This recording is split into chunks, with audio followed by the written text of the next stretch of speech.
नमस्कार विद्यार्थी मित्रांनो, इंडस्ट्रियल इंजिनिअरिंगच्या लेक्चर सिरीजमध्ये तुमचं स्वागत आहे. मित्रांनो, या लेक्चरमध्ये आपण सायकल ग्राफ, क्रोनोसायकल ग्राफ आणि थर्बलिक्स यांचा अभ्यास करणार आहोत. सायकल ग्राफ आणि क्रोनोसायकल ग्राफ या दोन्हीही रेकॉर्डिंग टेक्निक्स आहे, हे इथे लक्षात ठेवा.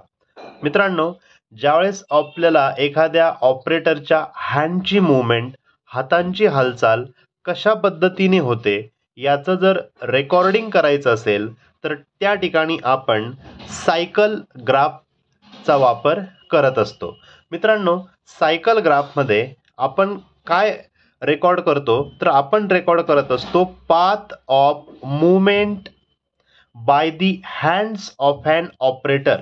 एखाद्या ऑपरेटरच्या हँड्सच्या ज्या मूवमेंट असतात, फॉर एक्झाम्पल या ठिकाणी हे रॉ मटेरियल आहे. ऑपरेटर उजव्या म्हणजे राईट हँडने हे मटेरियल लिफ्ट करतो, मशीनवरती त्याचं प्रोसेसिंग करतोय, म्हणजे ऑपरेटरच्या हातांची काहीतरी मूवमेंट होते आणि ही मूवमेंट आपल्याला काय करायची आहे, रेकॉर्ड करायची आहे. आणि त्या ऑपरेटरच्या हँडचा मूवमेंटचा पाथ कसा आहे तो पाथ आपल्याला फाइंड आउट करायचा आहे. Path of movement by the hands of an operator. या ऑपरेटरचा जो हँडचा जो पाथ आपण ड्रॉ करतो त्या पाथलाच सायकल ग्राफ असं म्हटलं जातं. परंतु हे कसं केलं जातं तर त्यासाठी मित्रांनो कंटिन्युअस सोर्स ऑफ लाईट याचा वापर केला जातो आणि या ठिकाणी फोटोग्राफिक कॅमेऱ्यांचा वापर केला जातो. थोडक्यात मित्रांनो सांगायचं म्हणजे बघा, इथे सोप्या भाषेत जर याला सांगायचं असेल तर इथे लक्ष द्या की ह्या मशीनवरती ऑपरेटर आता इथे काम करतोय. ओके, या मशीनवरती ऑपरेटरचं काम सुरू आहे. ऑपरेटरच्या हँडची मूवमेंट आपल्याला ट्रेस करायची आहे तर काय करावं लागतं, ऑपरेटरचा जो फिंगर आहे किंवा कोणतंही जे बोट आहे त्या कोणत्याही बोटावर एक सोर्स ऑफ लाईट, ओके, म्हणजे अंगठीसारखा एखादा ऑब्जेक्ट, ज्या ऑब्जेक्टमध्ये लाईट असेल, सोर्स ऑफ लाईट एखाद्या ऑपरेटरच्या हातातल्या कोणत्याही बोटावर किंवा हातावर किंवा कुठल्याही बॉडी पार्टवर, ज्या बॉडी पार्टची मूवमेंट आपल्याला मेजर करायची आहे त्या बॉडी पार्टवर ऑपरेटरच्या सोर्स ऑफ दी लाईट हा लावला जातो. ओके, आता हा लाईट लावल्यानंतर मित्रांनो ऑपरेटर ज्यावेळेस काम करेल, ओके, आणि ज्यावेळेस तो मूवमेंट करेल त्यावेळेस हा लाईट सुद्धा काय होतो, मूव्ह होतो. आणि या मशीनच्या वरती फोटोग्राफिक कॅमेरे लावलेले असतात. हे कॅमेरे काय करतात, ओके, हे जे कॅमेरे आहेत, सपोज हा ऑपरेटर आहे, याचा हातावरती हे काहीतरी आपण एक लाईट लावलेला आहे. हा जो फोटोग्राफिक कॅमेरा काय करतो, या लाईटचा जो पाथ आहे हा पाथ ट्रेस करत असतो, हे लक्षात घ्या.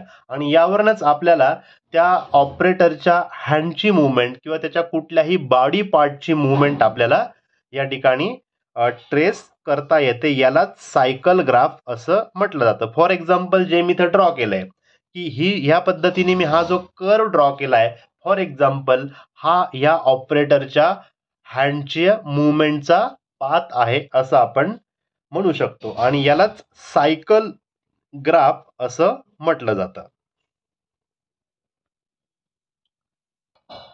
मित्रांनो, सायकल ग्राफ आपण ड्रॉ केला, फॉर एक्झाम्पल आत्ताच आपण बघितलं की अशा पद्धतीने आपण एक सायकल ग्राफ म्हणजे ऑपरेटरच्या हँडची मूवमेंट आपण ट्रेस केलेली आहे, यालाच सायकल ग्राफ आपण म्हटलं. यामध्ये काही लिमिटेशन्स आहे मित्रांनो. सायकल ग्राफमध्ये सर्वात पहिलं लिमिटेशन आहे ते म्हणजे या ठिकाणी डिरेक्शन ऑफ द हँड हे आपल्याला समजत नाही. डिरेक्शन ऑफ द हँड या ठिकाणी या ग्राफवरनं आपल्याला हे समजत नाही की हा जो ऑपरेटरचं जी हँडची मूवमेंट आहे, फॉर एक्झाम्पल ही राईट कडनं लेफ्ट कडे होते की ऑपरेटरची हँडची मूवमेंट लेफ्ट कडनं राईट कडे होते. ओके, म्हणजे डावीकडनं उजवीकडे हात मूव्ह होतोय की उजवीकडनं डावीकडे मूव्ह होतोय हे आपल्याला या सायकल ग्राफमध्ये आपल्याला समजत नाही. म्हणजे डायरेक्शन ऑफ द हँड आपल्याला समजत नाही. हे सर्वात मोठं लिमिटेशन या सायकल ग्राफचं आहे. तसंच ऑपरेटरच्या जो हात आहे किंवा कुठलाही बॉडी पार्ट आहे त्या बॉडी पार्टची किंवा त्या हाताचा स्पीड आपल्याला कळत नाही, स्पीड ऑफ मूवमेंट. ओके, या ठिकाणी कुठे आपल्याला स्पीड ऑफ मूवमेंट कळत नाही की कोणत्या स्पीडने त्या ऑपरेटरने त्याच्या हाताची मूवमेंट केलेली आहे, हा स्पीड सुद्धा कळत नाही. हे दोन अतिशय महत्वाचे लिमिटेशन्स आहे सायकल ग्राफचे. ओके, सायकल ग्राफचे हे अतिशय दोन मोठेसे हे लिमिटेशन्स आहे आणि हे लिमिटेशन ओव्हरकम करण्यासाठी आपण क्रोनो सायकल ग्राफ ड्रॉ करत असतो. मित्रांनो, क्रोनो सायकल ग्राफ हा काय प्रकार असतो ते आता बघूया. हे लिमिटेशन समजले की सायकल ग्राफ मध्ये डिरेक्शन ऑफ द हँड आणि स्पीड ऑफ द मूवमेंट आपल्याला समजत नाही. हे दोन्हीही ओव्हरकम करण्यासाठी आपण क्रोनो सायकल ग्राफ ड्रॉ करत असतो. मित्रांनो, क्रोनो सायकल ग्राफ हा एक सायकल ग्राफचंच एक ॲडव्हान्स व्हर्जन आहे असं आपण म्हणू शकतो. ओके, हे जे ॲडव्हान्स व्हर्जन आहे यामध्ये सुद्धा आपण फोटोग्राफिक लाईटचाच वापर करतो. परंतु मित्रांनो, या ठिकाणी हा जो क्रोनो सायकल ग्राफ आहे हा पियर शेप डॉट मध्ये आपल्याला ग्राफ ड्रॉ करून देत असतो. पियर शेप डॉट याचा अर्थ जसं की इथं एक कंटिन्युअस ग्राफ तुम्हाला मिळतो सायकल ग्राफ मध्ये, परंतु क्रोनो सायकल ग्राफ मध्ये आपल्याला पियर शेप डॉट मध्ये आपल्याला ग्राफ मिळत असतो. पियर शेप डॉट मध्ये याचा अर्थ या पद्धतीने मित्रांनो बघा, या पद्धतीने आपल्याला क्रोनो सायकल ग्राफ मध्ये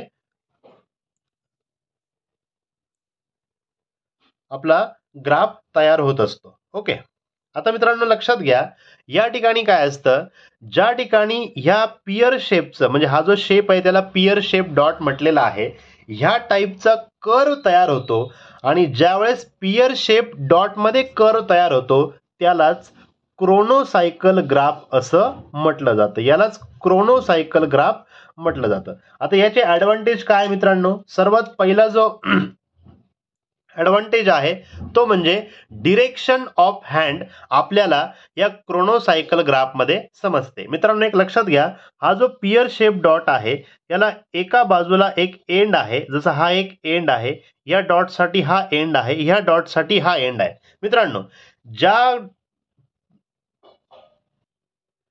ज्या पद्धतीने इथे आपण दाखवलंय हा जो पॉइंट एंड आहे, ओके, हा याला पॉइंट एंड असं म्हणतात. हा प्रत्येक डॉटला एक पॉइंट एंड आहे. हा पॉइंट एंड ज्या पद्धतीने मूव्ह होतो त्या साईडला आपल्या ऑपरेटरच्या हँडची डिरेक्शन असते, हे लक्षात ठेवा. म्हणजे या ठिकाणी हा पॉइंट एंड या बाजूला, याचा अर्थ ज्या ऑपरेटर जो आहे त्या ऑपरेटरच्या हँडची डिरेक्शन ही राईट कडनं लेफ्ट कडे चाललेली आहे हे आपल्याला लक्षात येतं.